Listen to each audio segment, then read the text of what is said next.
शिक्षकांनो, आज आम्ही एक नाटक सादर करणार आहोत. नाटकाचे नाव पाण्याची गोष्ट. इयत्ता 5वीचे मुलं खूप चांगले नाटक सादर करणार आहे.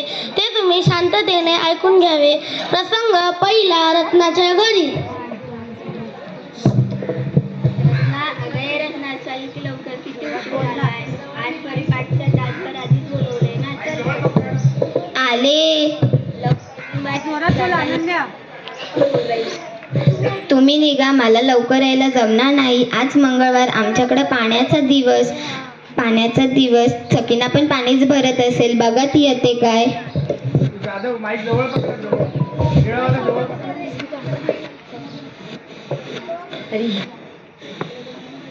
तुमच्याकडे पाणी मंगळवारी येतं, आमच्याकडे पाणी रविवारी येतं. म्हणून मी अनकुशा रोज शाळेत लवकर जाऊ शकतो. गेल्या रविवारी शिवशैरी फुटली ती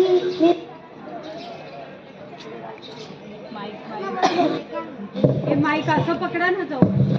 मी सरांना म्हणले होते पाणी रविवारी ठेवू नका म्हणून, पण सर म्हणाले बाकी दिवशी सोडून कसं जाणार. आमच्याकडे पाणी सोमवारी येतं, पण मला काही फरक पडत नाही. माझ्या बाबांनी नळाच्या पाईपाला डायरेक्ट मोटर बसवली. पाणी आलं की नुसतं बटन चालू करायचं, लगेच पाणी घरात.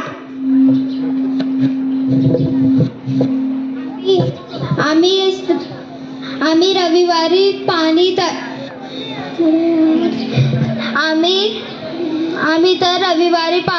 रविवारीची तयारी करावी लागते. सगळे हांडे कळशा आणि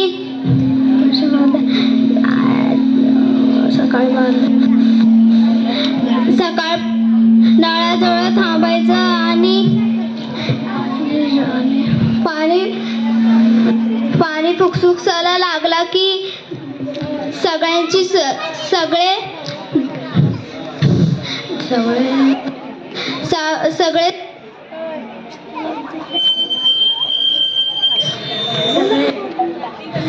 विसरले.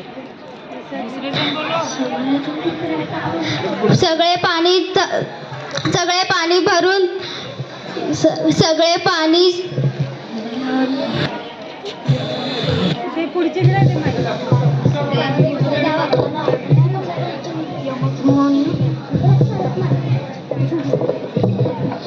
रत्ना, अगं रत्ना, कुठं गेली होतीस? ही पाण्याची कटकट कधी संपणार कोणाच ठाऊक. आम्ही पुढे जाऊ का? जरा 5 मिनिटं थांबा. आता पाणी जायलाच, मग आपण सगळे सोबत जाऊ. माझं तर 10वीचं वर्ष आहे.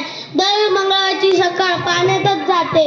आईची दिवस पाळी असली की आम्हा दोघांनाच पाणी भरावं लागतं.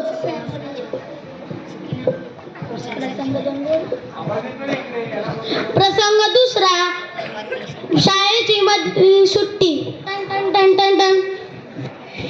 सगळ्यांनी पटकन जेवण आटपा. दीपक दादाची वही वाचायची आहे. हो ना, शाळेत आलो तेव्हा परिपाठ, मग पाहुण्यांचं भाषण. वेळच मिळाला नाही. प्रसंग तिसरा, वर्ग. सरांना वही देते. सर, आम्ही पण पर्यावरण अभ्यासाचं काहीतरी आणलंय. मुलांना रत्नाच्या दादानं पाण्याविषयी किती महत्वाची माहिती मिळवली आहे. तुम्ही सगळ्यांनी ती वाचा. आणि आपण असं करूया की त्या माहितीचा तक्ता बनवून वर्गात लावूया. उद्या परिपाठाच्या वेळी ती माहिती सर्वांना वाचून दाखवूया.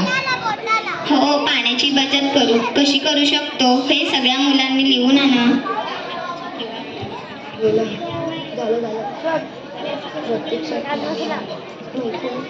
महत्वाचं म्हणजे त्या प्रत्यक्षात त्या